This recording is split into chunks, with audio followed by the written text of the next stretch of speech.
And now, here's Mike Muse with the political news. So let's get right to it and meet the candidates. That completes the opening statement. We're going to get right to it. On Sway in the Morning. Oh, my gosh. I couldn't even watch it all. Yes. I feel guilty. I felt like I snuck in the theater and didn't pay for the ticket. Yeah. Because all of that was just one big horror movie. Yes, it was, bro.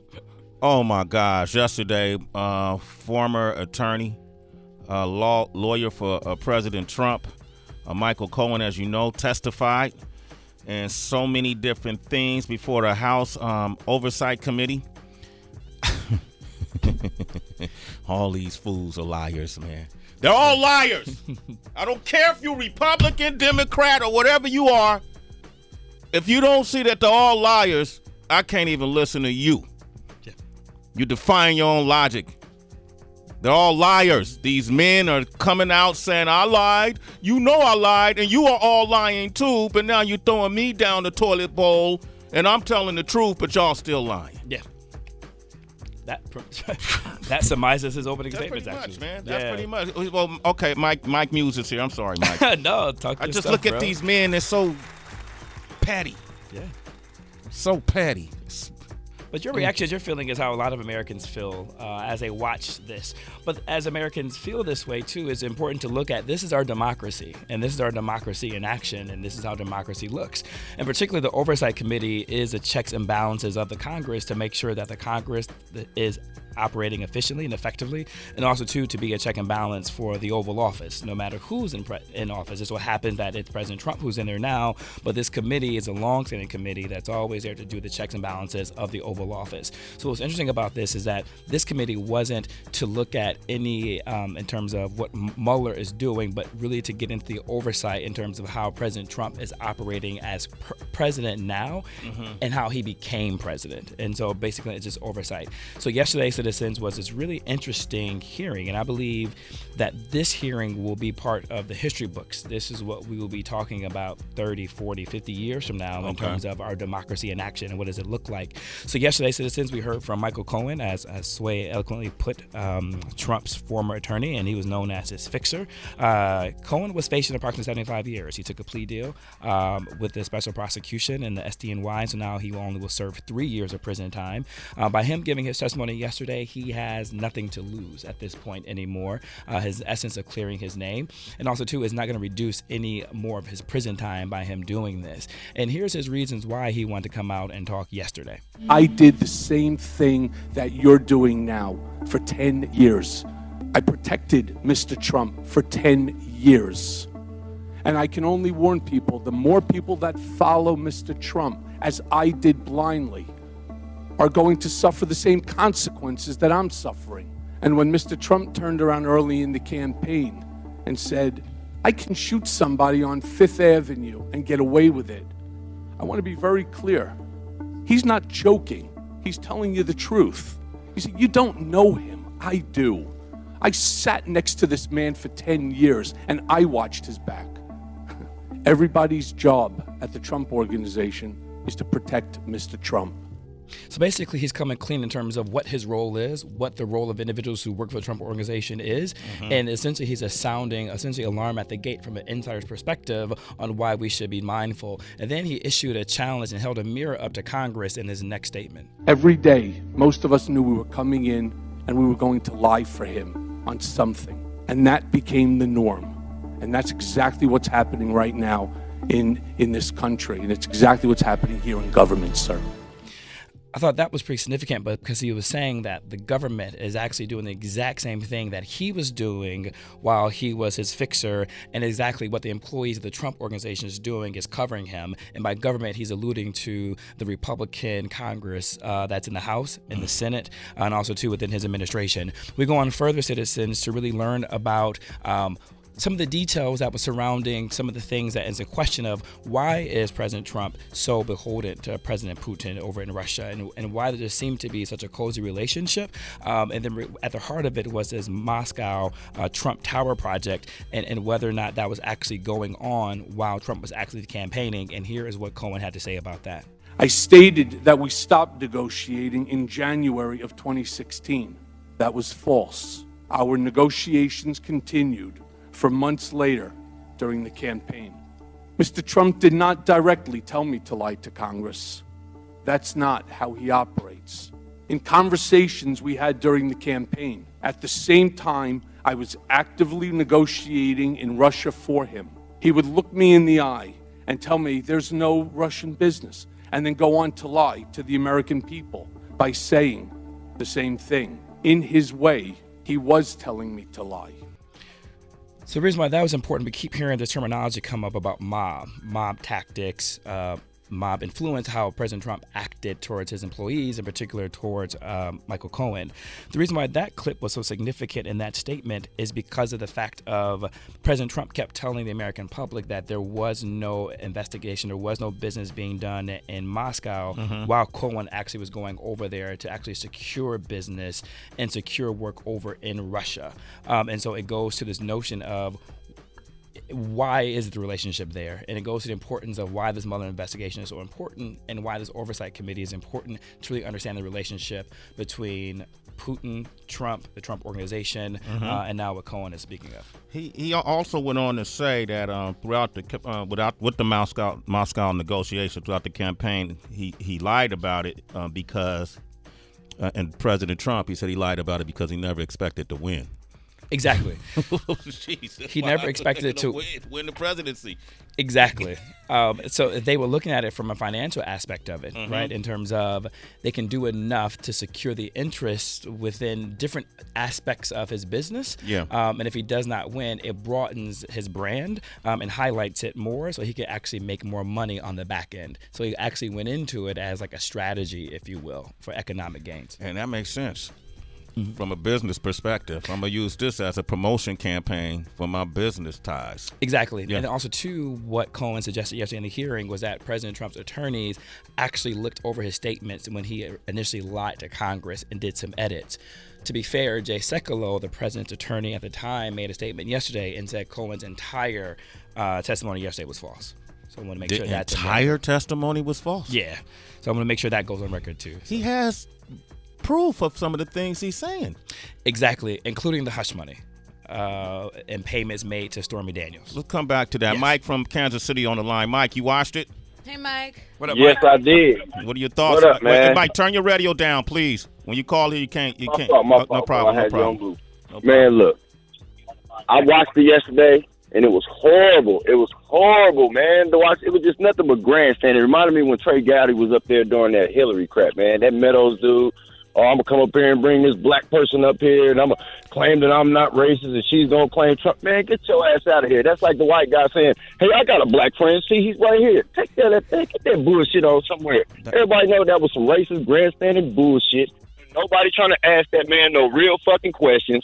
They ask him a question, and then as soon as he go to answer the motherfucking question, oh, what about this? What about this? Man, shut your ass up. If I would have been him, I'd have got held to contempt. I'd have told all them motherfuckers, suck my dick. I ain't answering punk-ass Republican shit. I ain't answering y'all Democrat shit. Elijah Cummings, you a fake-ass motherfucker with your bullshit. I know him. I really, really know him. I can see the hurt on him. Shut your ass up. You didn't see no hurt on that man's goddamn face. Okay, Mike from Kansas City, ladies and gentlemen. He's a citizen. What up, Mike? That was grandstanding. You know, a black woman was used as a pawn yesterday. Yeah, so what Mike is saying is really interesting and putting everything into context. And so Mike actually isn't wrong. So what was happening was, and look, and this is the optics, and citizen, this is why I encourage you to follow politics even after the Trump administration is done, whenever that may be, if it's 4 years, if it's 8 years, but then make sure you follow the next president in the Oval Office, whether it's Democrat and Republican, to see how the parties handle the witness and whether the witness is more of a witness for Republicans or if the witness is more in favor of the Democrats on how the opposing sides actually ask the questions. And so in this scenario, Cohen was the witness who was going after the Republican president. So what the Republicans on the committee were doing was attacking Cohen and undermining his credibility. And what the Democrats were doing were actually going to the heart of the investigation and really zoning in on Trump, Mueller, and Russia. And so you saw two different dynamics that was happening, which is the grandstanding. And then the racism that he's talking about is Representative Meadows actually brought brought in, because Cohen talked about how Trump made some racist statements. He brought one of the employees in who works currently in the Trump administration, and here's how it sounded. How long have you known Ms. Patton? I'm responsible for Lynn Patton joining the Trump organization and the job that she currently holds. I'm glad you acknowledge that, because you made some very demeaning comments about the president that Ms. Patton doesn't agree with. In fact, it has to do with your claim of racism. She says that as a daughter of a man born in Birmingham, Alabama, that there is no way that she would work for an individual who was racist. How do you reconcile the two of those, Mr. As neither should I, as the son of a Holocaust survivor. So that was an interesting clapback in terms of Cohen came back. Yeah. In citizens, what's interesting is while this exchange was happening, he actually had Lynn Patton stand up in the hearing, and they focused on her as he's talking about Trump can't be racist because he actually has this black individual that was working there.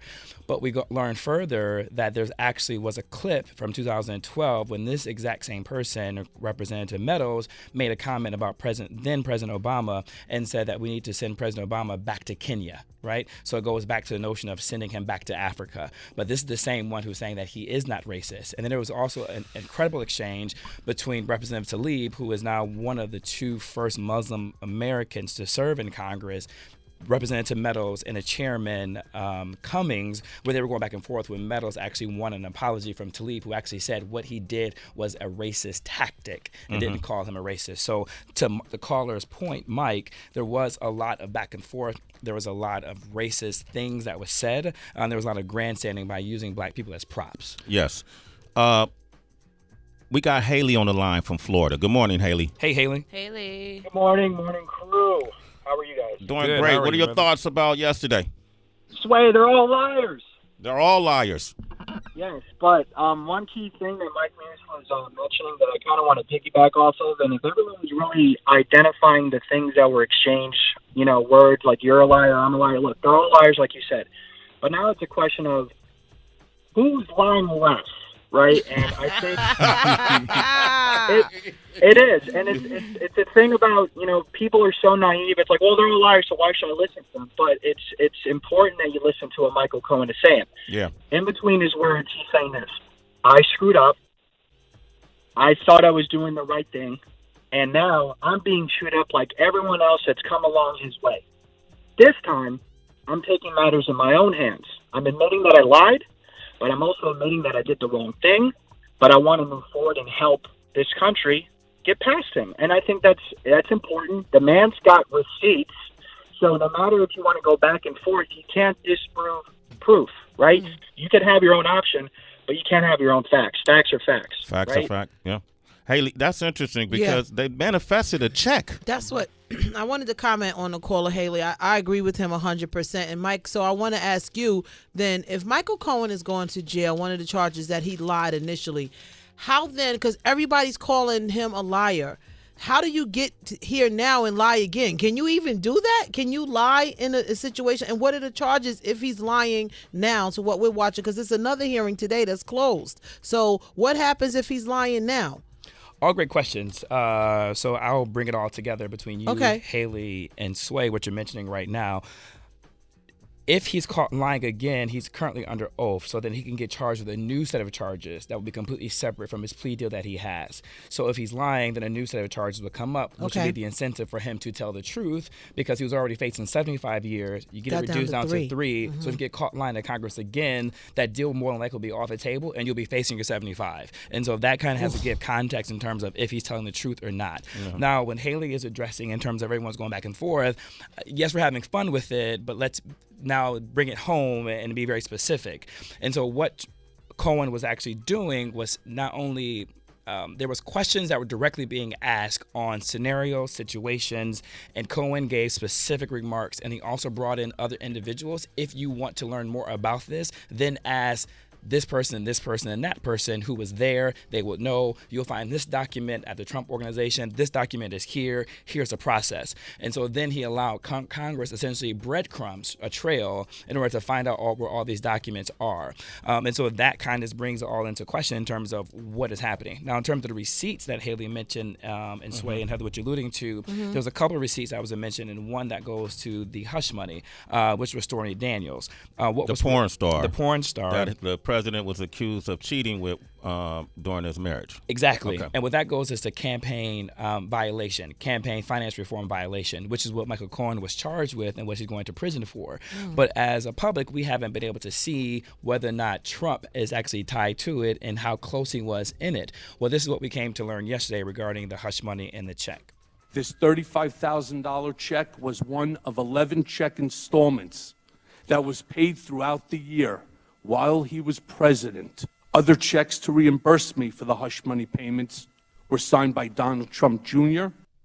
So what he did is he actually produced a copy of the check of $35,000 that was signed by Donald Trump and Donald Trump Jr. What's important to note is we actually now have evidence that actually takes a campaign finance violation, not only when President Trump was a candidate, but actually now while President Trump is actually a sitting president in the Oval Office. So campaign violations is actually occurring inside the Oval Office. That is a smoking gun that an investigation would need. So we're sure that Robert Mueller already has it, but now the House now has it in their possessions, and it could give them fodder in terms of how they want to move forward and proceed when it comes to that. The next thing that gave them fodder too as well, when it comes underneath tax and tax audits, what Michael Cohen said yesterday regarding tax audits. Let's take a listen and then I'll come back in and give some context to it. Statements that he had said to me was that what he didn't want was to have an entire group of think tanks that are tax experts run through his tax return and start ripping it to pieces, and then he'll end up in an audit and he'll ultimately have taxable consequences, penalties, and so on. So that's an interesting point, that basically he said he didn't want to release his tax returns because he might end up in an audit. So could you presume from that statement that he wasn't under audit? I presume that he's not under audit. So that exchange actually is important. So that is actually how most of the exchanges went. Yeah. They were really that direct. They were really question and answer informative. There's a lot of grandstanding too as well, but that was a lot of the line of questioning, how the style of questioning was there. With that came the breaking news is that the whole time President Trump was a candidate, he said he could not release his taxes up until the point now where he's currently president because he's under audit. Well, that goes to, well, if you're concerned that if you do release your taxes, you will become under audit, it goes to show that you're not under audit. So then it goes to, why won't you release your taxes then? And what are you have to hide? But then AOC came with her round of questioning. Who was AOC? So AOC is Alexandria Cortez. Oh, from here, AOC. They call her. Oh, okay. They call her AOC. Okay, yeah, sorry about that. Okay, AOC. She has a long name, and so she's been nicknamed AOC. Okay. But she came, and what she and her line of questions, there was some breaking news that got that broke in regards to the financial situation, and I'll come back on the other side and give context to that. I want to ask a little bit about your conversation with my colleague from Missouri about asset inflation. To your knowledge, did the president ever provide inflated assets to an insurance company? Yes. Who else knows that the president did this? Alan Weisselberg, Ron Lieberman, and Matthew Calamari. And where would the committee find more information on this? Do you think we need to review his financial statements and his tax returns in order to compare them? Yes, and you'd find it at the Trump org. So that's why I was going to the question where Haley was said saying, it was what you call it today? It's snitch day. Snitch season. So Heather, but that's why I was addressing you, Sway, and Haley at the same time in terms of, I mean, look, one can say everybody's lying and he's lying, but then you have to say, okay, he gave you receipts, he gave you documents, he's given you names of who to follow up with, and what's important of that name was Wiseman, who is the treasurer and the chief financial officer of the Trump organization. So he knows where all the bodies are buried when it comes to financial transactions, but then he also told you where you can find these documents at to be recovered. Why is that so significant on top of the fact that we learned that he was not under audit, so why release your taxes? By you deflating your assets, saying that you're not worth $1 million, that way you circumvent paying the amount of taxes on $1 million, yes, right? Which is illegal.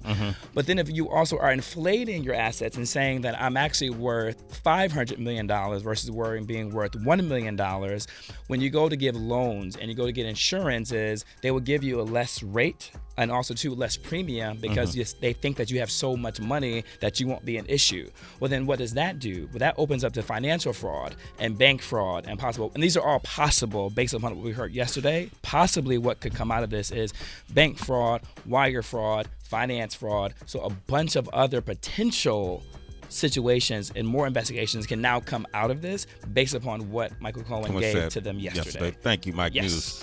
Christina, you want to comment? She's in Rochester. Hey, Christina.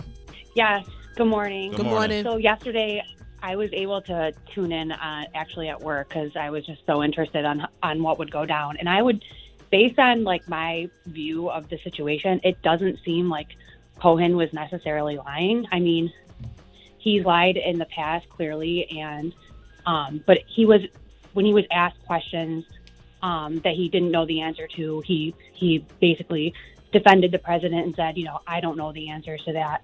And then, like you said, he has receipts. So, and another thing is that we know that Trump is one of the sleaziest businessmen on the planet. What makes you think that when he was hiring counsel over the last 10 years, he wasn't going to go to bat for any of his attorneys, that he doesn't think that they would go defend him and do the same thing?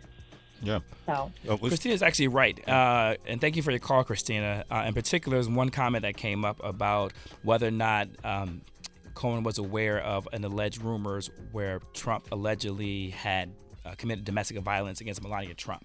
And what he said was unequivocally, that's not who he is and that's not of his character. Yeah. So to what Christina was saying was that he was fair to the president. He was, however you view it, what truthful or not truthful when it came to directly answering questions. Yeah. But then also, too, he was also defending President Trump, too, when it needed to be defended. Christina, we appreciate your comment. You're a citizen, Christina. Sway in the morning. All right, all the citizens are tuned in, and they're on both sides of the fence. Some are confused, some are baffled, some are leaving the country. All right, Carlos from Arizona, Tony from South Carolina, Sean in Texas, Marcus in Dallas, Anthony in Brooklyn. Hit up Mike Muse if you're within the sound of my voice on social media. Let's continue the conversation. You can hit him at... hit me up on Twitter and Instagram at I am Mike Muse. That's I am Mike Muse, M-U-S and Sam E. Don't worry, Heather. We're going to make time. We got sports up next. Yes, we do, Sorry, citizens. Heather. The long version. Shade 4-5. Love you, Heather.